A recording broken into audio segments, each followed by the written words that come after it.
My name is Kayla. If you're new, please hit that subscribe button, hit the like button, and yeah, I like to tell scary stories I find fascinating on the internet, and I have 2 for today, so I'm just gonna get right into it. Okay, this story, it's the personal story from whoever sent it in to Scary for Kids. It's called Crazy Train, and it's by a username TheBeast40. No one knows what really happened to the story of the Crazy Train. In 1987, a guy named Charlie was in charge of his kids getting on the train. He figured it would take 25 minutes to get there, and he was in a hurry. When he got there, he had 5 minutes to spare. He watched the news and sat watching. When breaking news came in, warning, a criminal has escaped from the local Fulton prison, armed and dangerous. Make sure you lock all your doors and go to safety now.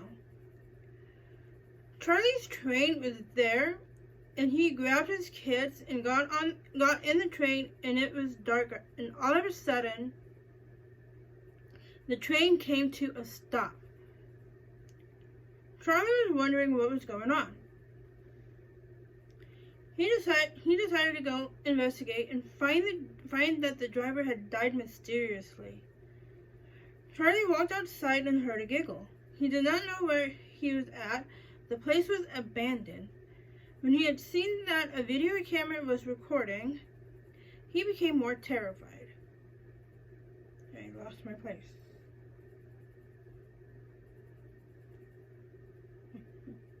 And decided to go back inside the train. There was no sign of his kids. He figured that they had gone to find him. He went to the far back and found it was unlocked.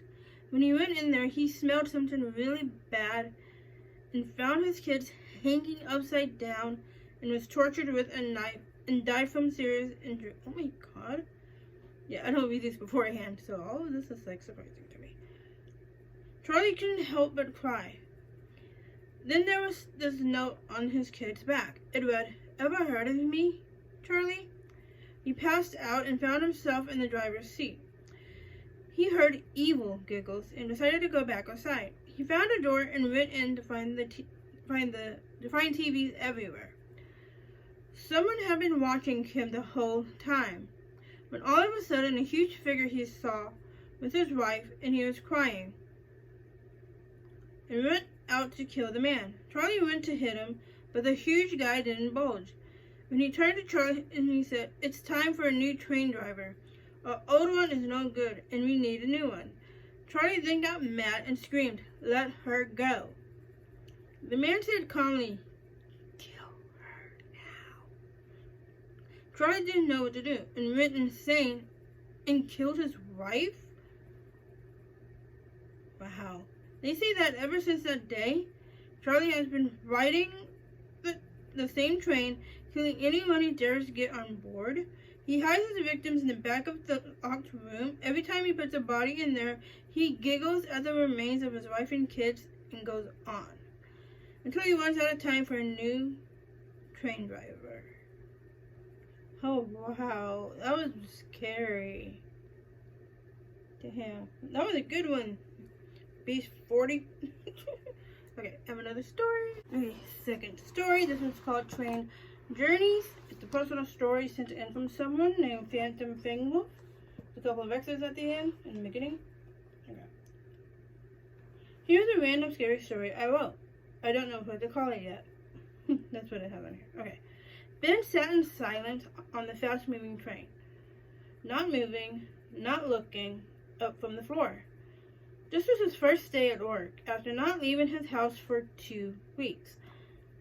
But even after being isolated so long, he still wasn't sure he was ready to get back to the norm. My AC, ignore that. He had a good reason for being cooped up. 2 weeks ago, his little brother Bill had died. It was a terrible accident. He was only 9, what made it even worse was how he died. It was at this very station he had come to board the train to get to his job. He hated his job. It was a miserable position at a fast food joint but it was all he can get at the age of 18. Even though he hated his job, the one thing that made it worthwhile was Bill walking the 1 block to the city with him, and coming into the subway to wave him goodbye as he boarded his train. Bill had promised that he would be there every day to see his big brother off. They loved each other so much. And then came the day of the accident. Bill was standing too close to the train as he waved, and a careless, boring passenger bumped into him, knocking him down onto the tracks. The train Ben was in ran him over. It was so horrible. Ben couldn't seem to get the nightmare image out of his mind of his brother's body mangled on the tracks. And so he'll come back home to his parents after the funeral, locked himself in his room, and not come out for 2 weeks. He couldn't bear to see that station again, much less ride the train to his hated job. Shaking his head suddenly and sitting up, Ben snapped out of his thoughts. The train was nearing his stop. It started to come into the view in the distance, and then suddenly it whizzed right past. Cries of confusion and outrage echoed throughout the crowded carriage of the train. Who is responsible for this? We need to get to our jobs. That was my stop. Where do I complain? Suddenly a sweet, calm, clear voice resounded in Ben's mind.